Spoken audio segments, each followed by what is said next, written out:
శ్రీలంక టూర్లో last ఫైట్కు team India ready అయింది. 3 వన్డేల సిరీస్లో ఇవాళ చివరి మ్యాచ్ జరగనుంది. మనం గెలిస్తే సిరీస్ డ్రా అవుతుంది. ఒకవేళ తేడా జరిగితే సిరీస్ లంక చేతుల్లోకి వెళ్తుంది. ఇవాల్టి మ్యాచ్లో కేఎల్ రాహుల్ను పక్కన పెట్టి Rishabh పంత్ను దింపుతోంది team management.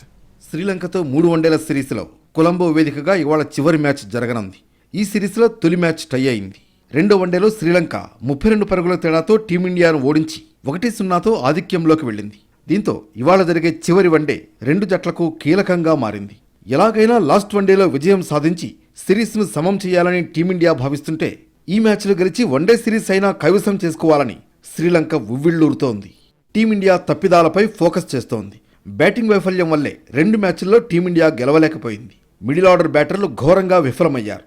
Hit man Rohit Sharma తప్ప మరే బ్యాటర్ తన స్థాయికి తగ్గ ప్రదర్శన చేయలేదు. మరోవైపు హెడ్ కోచ్ గంభీర్ అనాలోచిత నిర్ణయాలే కొంప ముంచాయనే విమర్శలు ఉన్నాయి.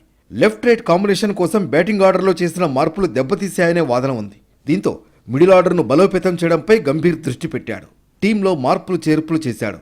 కేఎల్ రాహుల్, శివం దుబే స్థానాల్లో లెఫ్ట్ హ్యాండ్ బ్యాటర్ రిషబ్ పంత్ను చివరి వన్డేలో ఆడించనున్నారు.